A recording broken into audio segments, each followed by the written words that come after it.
Landia Hammond, aka Suham Baby, and I'm so excited that you joined me tonight on this webinar. We are going to go over the key steps required to buying a home. I want to break it down for everybody. I want to break it down so it can forever be broken, because a lot of people think it is so challenging to purchase a home and or refinance a home. And that is simply not the case.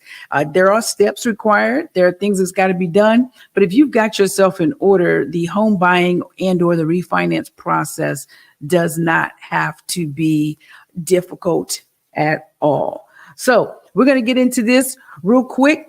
Just some housekeeping rules. If you have questions, drop them in the chat.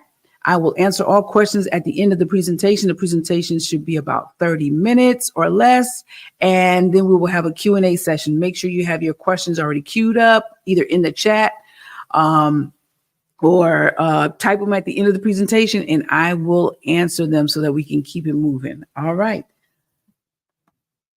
So about me, in case you don't know me, many of you probably found me from social media, whether it be YouTube or Facebook, Instagram, TikTok. I am Solandia Hammond, also known as Suham Baby, and I am from South Carolina, just relocated to Horry County, the Myrtle Beach area. I'm a real estate investor. I buy homes, I sell homes, I fix them. I fix them and I sell them for profit. I fix them and I rent some of them. But I'm also a licensed mortgage broker loan officer, which means that I can help you get financing for your home, whether that is to purchase a home or whether that is to refinance a home. Either way it goes, I can assist you with that. So I wanted to do this webinar because I realized that there are a lot of people that I have been doing free consultations with that have no idea about the home buying process, what it takes, the steps they should go in. So today on this particular webinar, what you can expect to learn are the actual steps of the home buying, what kind of credit scores that are needed, and the type of loan programs that are out there. Right now, what I'm going to do is I'm going to pop off and take myself out of the screen so that we can have the full screen. There we go. And boom. So let's get started. A lot of people say you don't need money to purchase a home. Well, yeah, you kind of do. You might not need to have your money. And in some cases, I'll even tell you about a case that I incurred for myself personally. You can actually get money back at closing, right? But what I do recommend is have some type of money, because there will be inspections that you'll have to pay for. I recommend that anytime you are buying a house that you have a home inspection, and home inspections could range between $350 all the way up to $700. You're going to be required to have an appraisal, although sometimes when you're doing a refinance, you don't necessarily have to pay an appraisal fee. They can do a desktop appraisal, which means you don't have to pay anything for it. They don't send anyone out to your house. They're just simply looking at the comps online to see what the houses that are similar to yours have sold for. And that's what they base your value of your house. Typically, you do have to have a down payment unless you're a veteran or unless you're going through a USDA program. And typically, you have to have closing costs. Unless you can get the seller to assist with closing costs, these are things that you will need money for. Now, how much, Sue, would you say I need to have? Typically, I would say have about 7% of the sales price of the house. An example, $100,000 house, I would say have $7,000 put away. That $7,000 should cover your inspections, appraisal, down payment, and closing costs. So approximately 7%, unless you can get down payment assistance from government programs, and some lenders have a down payment assistance, but I have to be honest with you, you're looking at a higher credit score to get that. Or unless you can get the seller to pay towards some of your closing costs, and you won't need to bring as much to closing. All right. Many people think that the first step is finding a realtor.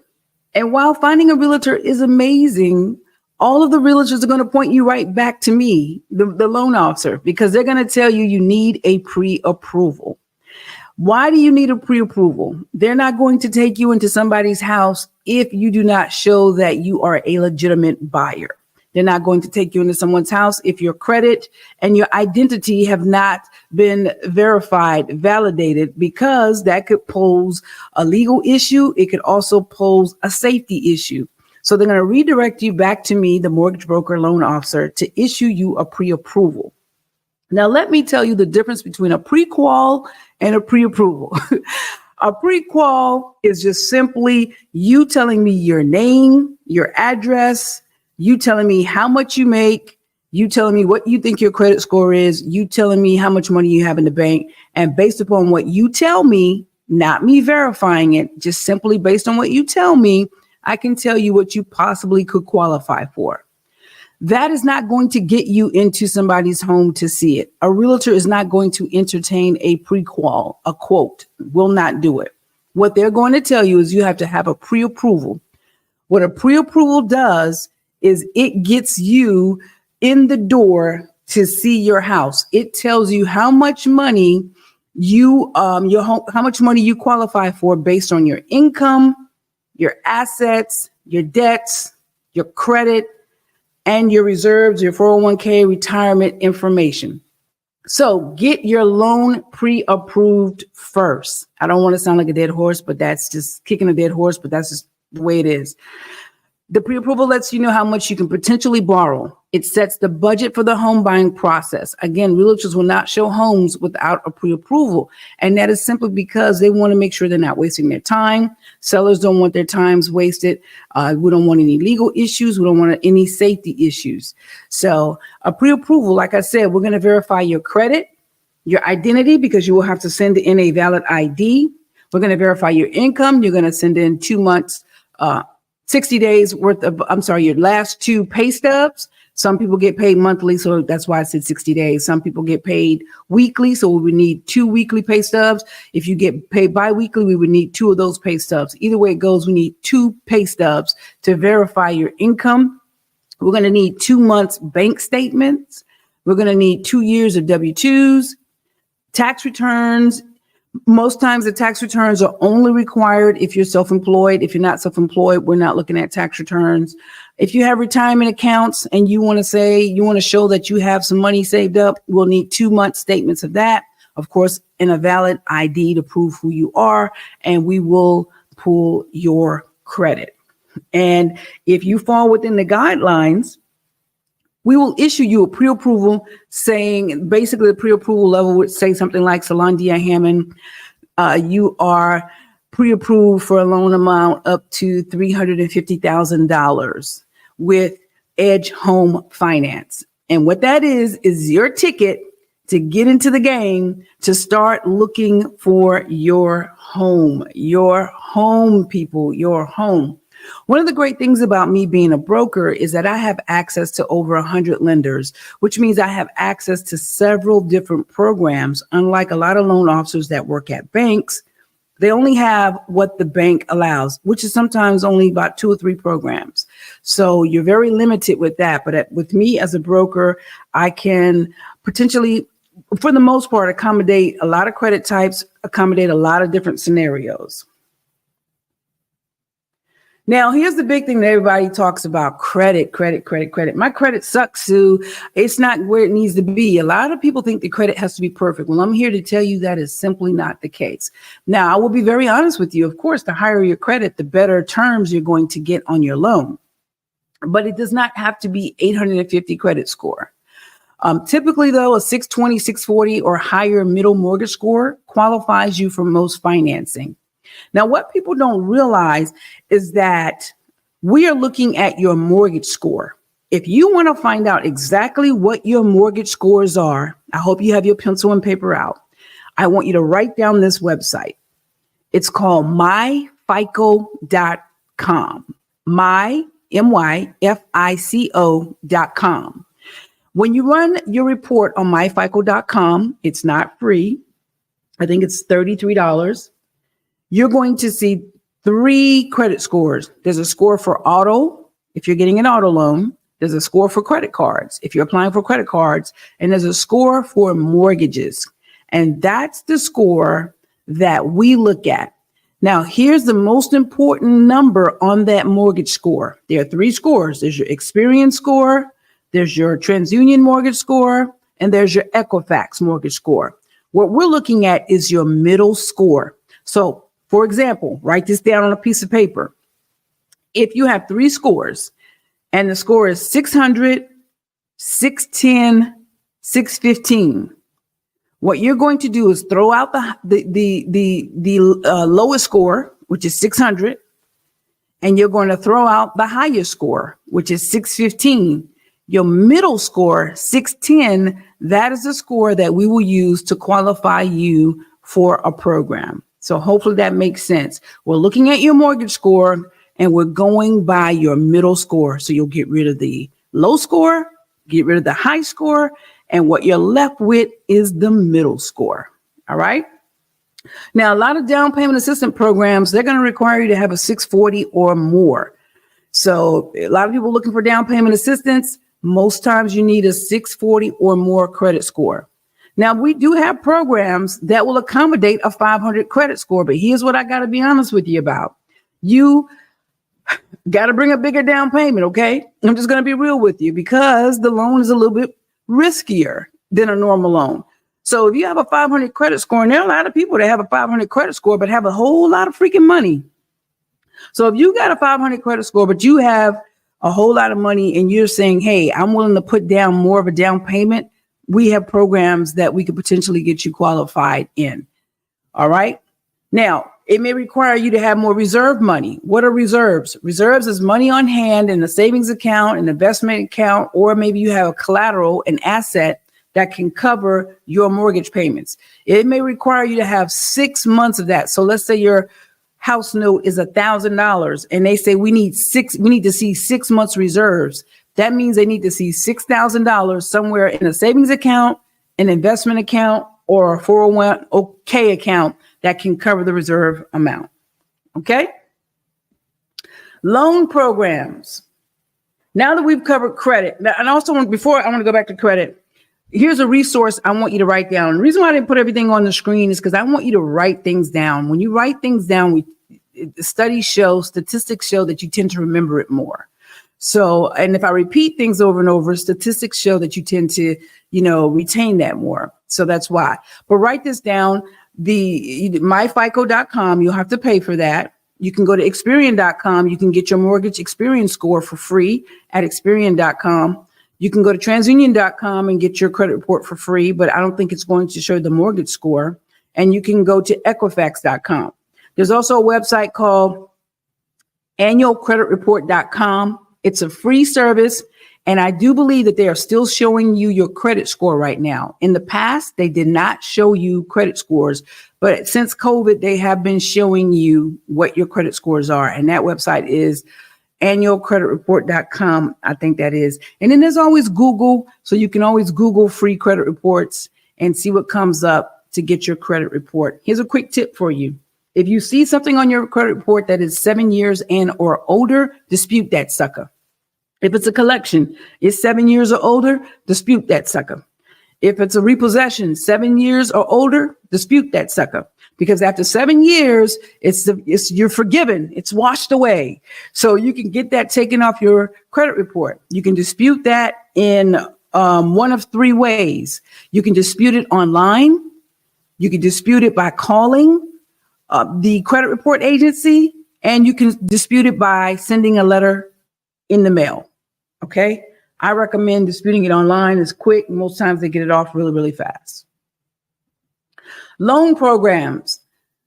These are the major loan programs that are out there. Conventional loans, you're looking at 5 to 25% down payment of the sales price. So to put that in perspective, $100,000 house with the conventional loan, you could put down anywhere between $5,000 to $25,000 on that house. Credit scores generally required are 620, 640, middle mortgage score.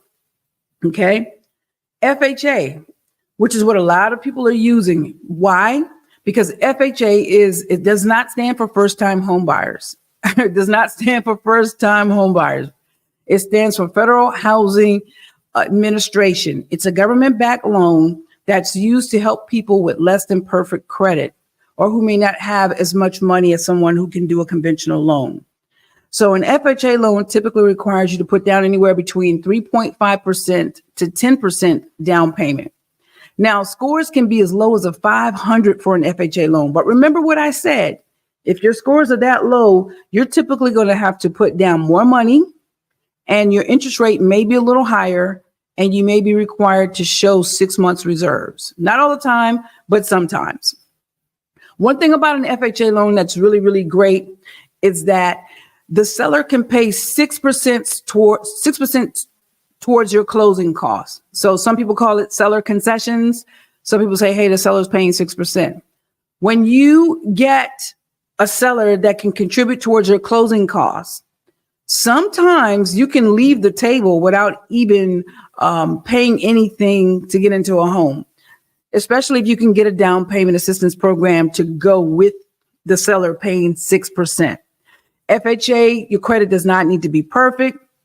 How do I know that? I can tell you that I've used an FHA loan before on a property in 2020. I had an old repo on there and I was still able to get that mortgage with a 2.75% interest rate. Now that was in 2020 when interest rates were super duper low because you know that thing that was going around. But I am here to tell you that I was able to get an FHA loan with 3.5% down. The seller paid 6% of the closing costs. And I had a repo on my credit that I could not get off. I tried disputing it over and over and over and over again, couldn't get it off. But yet I still got approved for an FHA loan at the time for 2.75%. USDA loans, these are really great loans too. The only thing about the USDA loan is that you can't have a whole lot of debt, right? Your income, DTI is debt to income ratio. So a lot of times people will take into account all of the debts, the electrical bill, the water bill, all of that stuff, right? Those bills are not appearing on your credit report. As a loan officer, what I am looking at when I compute your debt to income ratio, aka DTI, I'm looking at how much are your monthly payments in debt on your credit report. Do you understand? On your credit report. So if you have other debt and it's not shown in your credit report, it behooves you to take that into accountability to make sure that you can afford this house. But as for me, as a loan officer, I can only take into account what I see on your credit report. So I'm going to take all your debts, add them up, your monthly debts, add up the monthly payments, and I'm going to divide that by the amount of money you make. And that'll tell me what your debt to income ratio is. For a USDA loan, you really cannot have a whole lot of debts. Credit score needs to be a 640 or higher. The great thing about it is a 0 down payment. However, it's restricted to mostly rural areas. And there's an income restriction. You can't make but so much amount of money. If you're a veteran like myself, I'm a Marine veteran. I think this is the best thing smoking. I bought a home here in June 2023 with 0 money down because veteran loans are 0 money down. If you are a veteran, if you're active duty or certain surviving spouses, you are entitled to a VA loan depending upon your discharge. A lot of times people say, hey, Sue, I have a bad conduct discharge. Can I still qualify for a VA loan? Here's what I'm going to tell you. 2 things that I'm going to recommend. Number 1 is contact va.gov. Go online, contact them or call them. The phone number is 800-827-1000. I know that bad boy by heart. It's 800-827-1000. Call them and see if you are eligible for your VA cert. And if you are, boom, you qualify. Most times with a bad conduct discharge, you're not going to qualify. But here's the great news. You can request to have your discharge upgraded. That's right. You can request to have your discharge upgraded to perhaps an other than honorable so that you can qualify for a VA loan. But the real way to find out if you qualify is to just simply go to va.gov. or give them a phone call at 800-827-1000. So back to my story. Bought a home in June 2023. Didn't have to put any money down. Didn't have to pay any extra insurance because it's a VA loan. You don't have to have perfect credit because, again, it's there to help the veterans. And the seller paid 6% towards my closing costs. So when I went to the closing table, I actually got a check back. The only thing I paid out of pocket for this loan was my inspection for the house and my CO 100 inspection for termites. And in essence, I really got that money back because I got a check at closing. Now, so what's next? After you've been pre-approved in one of those programs, whether it be conventional, FHA, USDA, or VA, after you've been approved, you've given, hopefully me, all of your information. We pulled your credit. We have your income documentations. We have your bank statements. We have your 401k if you have a retirement account. We have your valid ID. And I've put you into a program and I've told you, okay, this is what your rates are. This is how many years you're paying it back. This is what your mortgage payment is. This is what your taxes are going to look like in your insurance.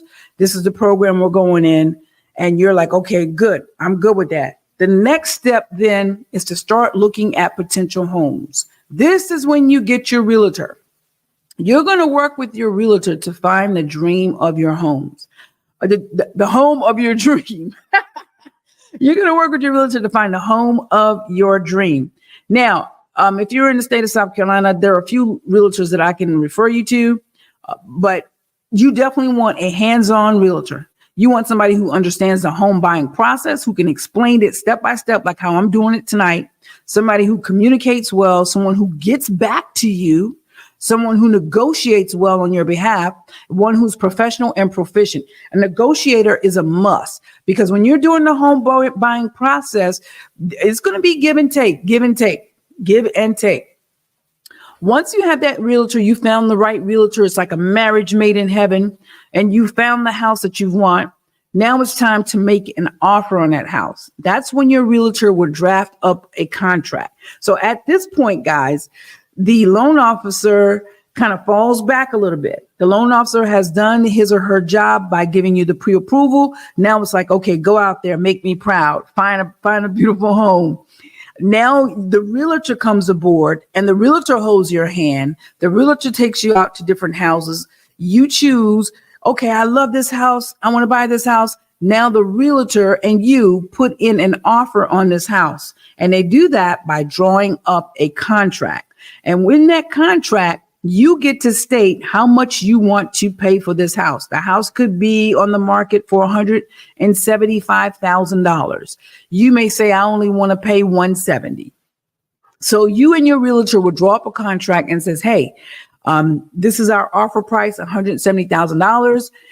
At that time, if you want the seller to help you with closing costs, you may ask the seller in that contract, we would like for you to pay $5,000 towards closing costs, or $10,000 towards closing costs, or $6,000 towards closing costs.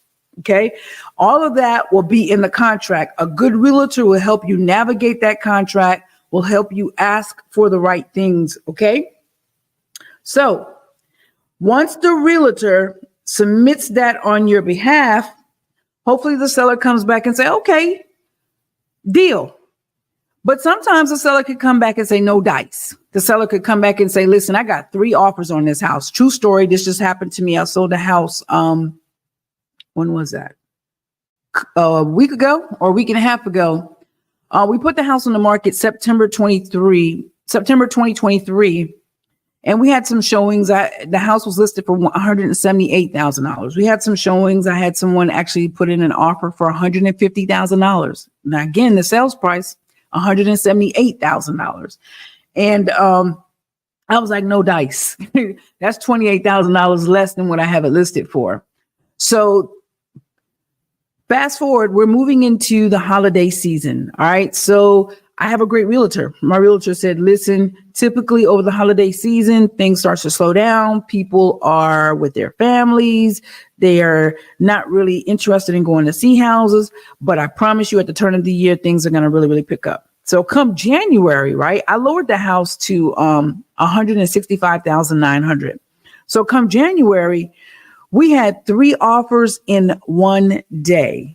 And so my realtor told the other agents, hey, listen, my client has 3 offers in one day. And the next day we had 2 more people scheduled to look at the house. So she said, you got to come with your best offer. So one person came back for $171,000, requesting $5,000 in closing fee. Another person came back with $171,000, requesting $9,000 in closing fees. And another person came back at $170,000. So, of course, I took the $171,000 with the $5,000 in closing fee. And then also with that particular one, the realtor on the buyer side actually reduced their fee, which means it was more money for me. So again, hopefully in a good scenario, your offer is accepted. Sometimes it's no dice. If it is no dice, you can go back and negotiate. If you have a good realtor will say, hey, well, they came back and said no, but a good realtor will kind of find out, well, why did they say no? Did they have another offer on the table, or they just don't want that amount? Can we do a counter offer? So that's why it's important that you find the right realtor during this process. So for this scenario, we'll say your offer has been accepted. It's called a ratified contract. Both parties have signed it, the seller and you, the buyer. Now you need to submit your documents over to the lender. The lender is back in the game, okay? You found the house that you want. You got a contract. It's signed. It's ratified. Now the lender is back in the game on the floor, ready to do full court press. And so what's going to happen is at this time, an appraisal is going to be ordered on the house and title work is going to be done. An appraisal is going to be ordered to determine the value of the property. So if they're selling a property for $100,000, that means that property at a minimum has to appraise at $100,000. If that property does not appraise at $100,000, let's just say it appraises at $95,000, then one of 2 things got to happen. One of 3 things are going to happen. They're selling it for $100K. The appraiser says it's only $95K. So you can either go back to the seller and say, hey, it only appraised for $95K. Will you please reduce the price? Here's another real story. Happened to me. Home I was selling in August of last year. I was offered $137,000 for it, but it only appraised for $129,000. I was ready to get rid of the house. So I said, you know what? Boom, let's just go. I went ahead and I sold the house at the appraised value. Just got rid of it because I was ready to move on to something else. So you have option number 1, go back to the seller and say, hey, will you reduce the price to the appraised value? Seller may say yes, like I did. Seller may say no. If the seller says no, now here's option number 2. That means you got to bring $5,000 more to closing if you really, really want that house, because somebody's got to make up the difference between $95,000 and $100,000. Or option number 3, order another appraisal. That's money out of your pocket. But if you really feel that the value is there for that house, order another appraisal and have another appraiser go out there to determine the value. Why? Because the appraised value is subjective. Here's another example of what I'm talking about. I have a duplex. I was getting it refinanced to get some money off of it. One guy came in and said it was worth $110,000. And I knew he was out of his everlasting mind because I had already surveyed the comps and I knew that it was worth a whole lot more. Had I not been knowledgeable and know what comps are, had I not known how to look for those comps to see what other properties similar to mine were selling for, I might have accepted that $110,000 evaluation. But I said no. So I went back to my lender and I said, he's way off. And they said, well, do you want to pay for a new appraisal with the new appraiser? I said, absolutely. Ordered another appraisal, paid another fee, another $600 fee. The value came back at $170,000. First guy told me 110. Second guy told me 170. Appraisals are subjective. Anybody can pull something to justify the numbers. So if you don't feel comfortable with the appraised value, you can always order a new one. All right. So at this time, we're going to order the appraisals. Now your realtor is going to say, okay, we need to inspect the property. Yeah, we got the contract. Now we're in our due diligence period. Due diligence period is where you have this time set up. Most times it's set up for 5 days to 14 days to check out this house to make sure it's in top condition, because you don't want to buy something that you're going to live in over the next 20 years and the roof's caving in or the foundation is no good. So a great realtor will get you connected with a home inspector. Some people don't do home inspections. I do not recommend that. I recommend you do a home inspection. So get your home inspections done. They typically range between $350 to $700, depending on where you live in America. It could be a little bit more. However, on the southeast side of things, for a single family home, you're looking anywhere between $350 to $700 for a home inspection. You're also going to be required to get a termite inspection. That's called a CL 100 report. Typically, that's $125 to $200 here on the southeast, where if you live somewhere else in the United States of these Americas, it could be a little bit more. So see, these are some of the things that your inspectors are going to look for. They're going to check the home from top to bottom. They're checking the roof. They're checking the age of the shingles. They're checking if the roof is dipping, if it's warped. They're checking your windows. I got hit one time because the window latch was broken on a window. I had to replace that as a seller. I had to replace that in order to sell the house because the USDA wanted that fix. So when you do, and that's why a lot of times when you're dealing with government-backed loans, sometimes sellers don't want to deal with government-backed loans. But hey, because USDA can sometimes be a little picky, and sometimes VA loans can be a little picky. It just depends. But they're checking your appliances. They're checking plumbing, flooring, HVACs, foundation, electrical, everything. So this is why I say you always want a home inspection. They're not mandatory, but I feel that as a buyer, you should mandate yourself to have a home inspection done. All right. And then the CL 100, the termite inspection, it's doing just that. It's looking for decaying wood rot, water damage, and things of that nature, looking for termites. Now, if you find damages to the house, be prepared to negotiate to try to get these repairs completed. That means having a great realtor, because as a lender, as a loan officer, as a mortgage broker, the bank is not going to negotiate that on your behalf. That's what you and your realtor have to do. So if you find that there is a problem with the unit, the HVAC unit, and you want that fixed, then that's something that you've got to negotiate. Go back to the sellers, do an addendum, like I'm tongue-tied, do an addendum for repairs and lay out on that addendum everything that you would like to see fixed. Now, it doesn't mean that the seller is going to agree to everything, but this is where you guys negotiate, you find a happy median, and you keep it moving. Again, guys, if you have questions, put them in the chat. I'm going to answer it at the end of this presentation. By this time, the lender is still working in the background, still waiting on the appraisal to come in. Also, title work has been ordered on the house. So you're just in the waiting stages right now, okay? So just to recap real quick, you sought out a loan officer, you got a pre-approval, boom. Then you went to find a realtor. You and the realtor looked at a few houses. You found a house, boom. You put a contract on the house, boom. The seller says, okay, yes, I agreed to your terms. I want to sell you the house. They sign the contract, you sign the contract, boom. Then you order the inspections to get checked out. If any problems come back with the inspection that you need fixed, you're negotiating that with your realtor to the seller, and you've already agreed on what needs to be fixed, boom. At the same time, the lender, the loan officer and the lender are working in the background, ordering appraisal and title work. By this time, hopefully the appraisal has come back, everything has checked out, the house has appraised at least what you want to buy it for. The title should come back clear, meaning there are no judgments, tax liens, or other mortgages attached to the property that you're purchasing. Because when banks loan you all of this money, they want to be the first person to collect. They don't want to be second place. They don't want there to be any judgments against that property or any liens or anything of that nature.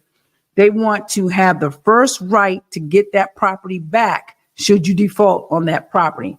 Title, depending on who the title company is. I know in the state of South Carolina, we have to go through attorneys. Most times, the attorneys that I use, title is back in 14 days. Now, sometimes some attorneys take 30 days, but typically all of this is being done, the appraisal, the title work and everything, all of that's coming back within 14 to 30 days, okay, of you signing that contract. Because as soon as you sign that contract and your realtor gets that contract back to me or your broker or loan officer, then we are ordering the appraisal and we are ordering the title work. All right. So let's just, for the sake of goodness, your title work came back clear. There are no liens, judgments, and nothing against that house.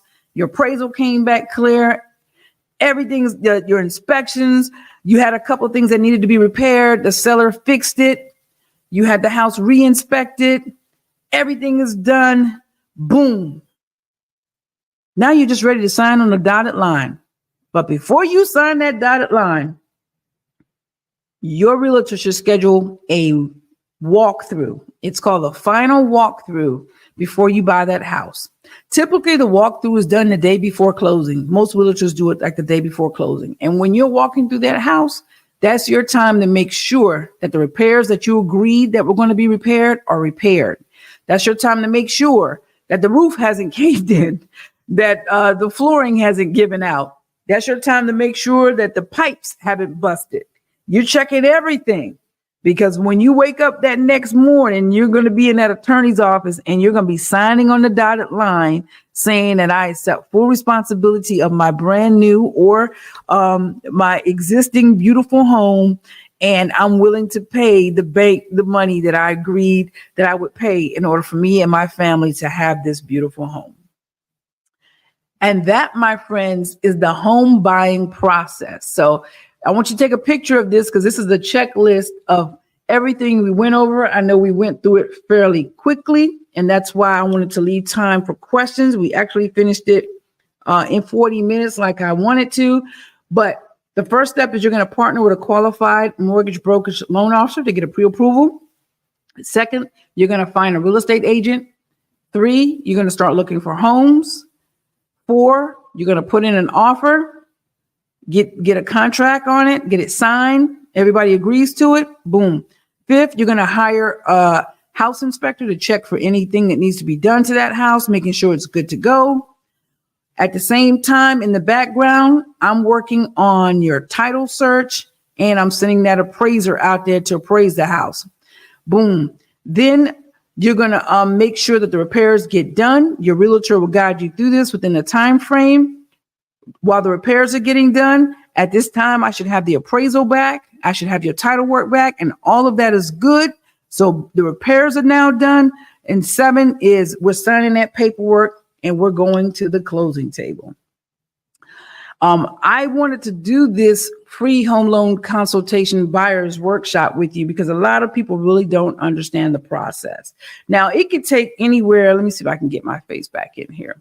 It could take anywhere between 30 to 45 days to close on a home once you sign the contract. And the reason for that is, again, you got to account for the weekends, might be holidays in there. Also, you got to account for title work, and you got to account for appraisals. Sometimes appraisers are backed up, right? Sometimes attorneys are backed up. So we have to account for all of that. Now, I'm going to go over here and I'm going to see what questions you have. I want you guys to know, if you're interested in buying a home, I would love to help you in that process. I would love to help you get financing. I want to make this bigger real quick. Let's see. Yeah, I would love to help you with financing. Take a screenshot of this slide. You can book a free loan consultation with me at consultwithsuham.com. Basically, with that consult, I'm just going to go over what we went over tonight, and I can address any specifics that you may have. And then from there, if you're ready to apply for a loan, we can do that. I always drop great information on my Facebook page, so take the time to connect with this Facebook page. It's Loans with Suham, NMLS So take the time to connect with me there. I'm always dropping some great information. And if you want to book a consultation, you can do so. All right. So now we're going to, let's see if there are any questions. Let's go and see what questions you may have. I need help planning a budget and down payment. Okay. I would suggest, and I can assist with that. I don't have a problem with it. I would suggest also Googling budgets and plugging in your bills and plugging in what you can afford, because there's a difference between what you are approved for and what you can afford. And I have a video on that, and it's on my Facebook page. So again, connect with my Facebook page. Some great videos tells you about what you can afford versus what you are approved for, what you qualify for. Down payment, like I said, I would generally factor in about 7% of the sales price for the down payment, and for the down payment and closing costs. 7% for down payment and closing costs is typically what I tell people to do, to factor in. But again, if you listen to the scenarios that I gave tonight, there are cases where sometimes you don't have to put down as much of a down payment because there are down payment assistance programs. And when it comes to closing costs, the sellers can help towards that. Also, you may not have to put down a down payment if you are a veteran or if you're using a USDA loan. Another thing that you can do is you can use a gift. So if you have a family member and they want to give you money for down payment or closing costs, it's called a gift. Now, they can't give you cash because you can't trace that. So they can't give you cash. If they're going to give you a gift towards your down payment or your closing costs, it has to come from their account. An underwriter is going to want to see where it left your family member or your friend's account and went into your account. Cash is not going to cut it. They have to see that it actually came from their account. All right. I once spoke to a real estate agent and she did not disclose FHA as a way to purchase a home. And with it not being a perfect credit score, this is valuable to know. Yes. And, I will say this with the real estate agent, perhaps they did not know. Sometimes real estate agents don't know all of the loan programs that are out there or what the qualifications are. What they should do, though, is align themselves with a good mortgage broker loan officer. And that mortgage broker loan officer can tell you the different programs and can tell you what the requirements are. I need your services in Georgia. Absolutely, Wendy, whenever you're ready. What is the importance of a gift letter? A gift letter is just stating, hey, my name is Solandia Hammond, and I am gifting Sherry $10,000 to help towards her closing costs. Here's a copy of my bank account, or here's a copy of my voided check showing where it left my account. It's just for documentation, period. Just have to see, just write the letter. Most times you don't even have to really do a letter. You just got to show it came out of your account. But if you got to do a letter, it's a really basic letter. Just saying, hey, you're giving it towards a down payment or closing costs. And they just have to provide proof that it left their account and went into your account. Myra, thanks for the information. It was clear and to the point. Thank you. I tried to keep it clear, no fluff, but good stuff. That's always been my motto when I teach and I train. I don't want to waste people's time. And so I try to be as concise and clear as possible. However, I know that sometimes I talk a little fast and it may not come over as clear as I want it to. That's why I wanted to allot 10 minutes for questions if you guys needed me to go back and clear something up. Let's see, we got any more questions? I want to make sure you guys got those credit. Okay, I don't see any more questions as of right now. Make sure you got those credit websites, myfico.com, 3 mortgage credit scores, right? Equifax, Experian, TransUnion, all have mortgage scores. Go to myfico.com. That's your accurate mortgage score. You're going to pay a fee for that. If you just want to look at your credit just to clean it up, go to, I think it's annualcreditreport.com. It's a free website. You can look at all 3 reports. Anything that's 7 years or older, dispute it. You can call them and dispute it. You can send a letter and dispute it, or you can do it online, dispute it. Again, collections that are really, really old FHA, VA, they're pretty lenient towards that. You don't have to have perfect credit. Do they use FICO 8 or FICO 2 score? With the mortgage score, it's just a mortgage score. That's why I recommend go to myfico.com, because we're looking at mortgage scores. And if you want to know what your true mortgage score is, go to myfico.com, myfico.com, and it will tell you what your mortgage scores are. And we're going to use the middle score. So you will take away the high score, take away the low score, and just use the middle score. Great question. Great question. Saving and paying down debt for the next 6 months. I hear you. I hear you. I hear you. So it's really, like I said, it's really, people make it like, oh my God, I got to have perfect credit to get a house. No, not necessarily. Oh my God, I got to have tons of money to get a house. No, not necessarily. But I always tell people, put money to the side, because you may not qualify for a down payment assistance program. You may not have a family member who wants to gift you the money.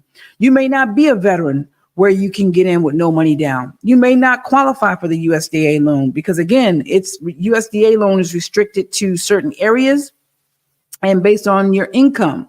So with that being the case, just save 7% of what you plan to spend on buying a house. Put that to the side. If you don't need it, then great. If you need it, then awesome. But if you can get your credit high enough and qualify for down payment assistance programs, great. If you're a veteran, you don't have anything to worry about. There is no money down, none whatsoever. Alana, awesome. Thank you. I look forward to you contacting me again, guys. The first thing I want you to do is connect with me on Facebook on my site, which is Loans with Suham on Facebook. Go look that up, connect. You're going to see a bunch of videos, give you a lot of great advice. And if you're ready to talk to me and move forward about starting the home buying process, getting financing, then book a free consultation with me, consult with suham.com. It's difficult buying a house in another state. Are you going to be living in that house? It has to be your primary. So if you are not in that state right now, but you're moving because of a job, they may ask you to write a letter or send proof that you're moving to a new state. But if it's going to be a primary, if you're getting a loan for a primary residence, then you're going to have to be living in that state. If it's going to be a vacation home, then okay, you got to qualify for a loan based on it being a vacation home, which could require you to put more money down, and it may be a higher interest rate. So hopefully I answered your question. Thanks, Sherry. I'll be looking forward to speaking with you. My credit report has various addresses and old addresses. Simply what I just said, dispute it. If you see anything on your credit report that does not belong on there, dispute it. Relocating due to your job, yes, you're fine. And I'm glad you brought that up. Also, guys, typically we're looking for 2 years W-2s, right? Somebody may say, I haven't been working for 2 years. I just got out of school. I've only been working a year. Okay, well, we would write a letter stating that that's the case. That's why you don't have 2 years W-2s.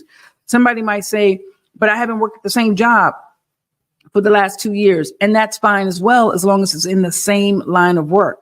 So that is fine. If you've only been at your new address 6 months and you relocated, that's fine, as long as we can get another year and a half worth of residential addresses for you. So if you're relocating due to a job, that's fine. That's fine. You could still get a loan. But if there's anything on your credit that is not accurate, dispute it. Phone number, address, name, dispute it. Everything. If it has somewhere that you lived and you never lived there, dispute it. If it's got a debt on there that does not belong to you, dispute it. If it's a debt that's 7 years old or older, dispute it. You've got 3 ways to do it. You can call them, you can send a letter, or you can do it online. Dispute it. Any other questions? Those are great questions, by the way, really great questions. Any other questions? Again, follow me on Facebook, book a free loan consultation if you need to.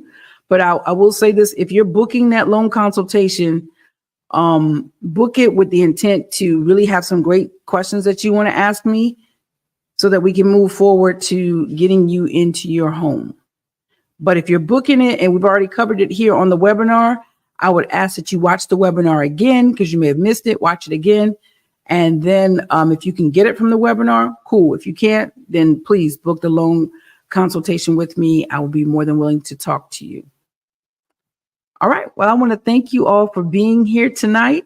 You would do me a huge favor, a huge favor. I would love it if you could just go to my Facebook page and just leave a comment about the webinar. I would totally appreciate that so much. If you have any more questions, you can definitely hit me up. Okay, one more. I'm relocating to another state, been on my job 15 years, living in my home 10 years, selling here, buying a new home in North Carolina. Okay, yeah, you would have no problem getting financing. You've been on your job 15 years and yeah, you're relocating. Yeah, you should have no problem. Thank you, Tracy. I appreciate that. All right, guys, I appreciate you. Thank you for joining me. Hope you got some great stuff. I'll talk to you soon. And listen, I'm hoping that I can help you along your journey of home ownership. Blessings to you all.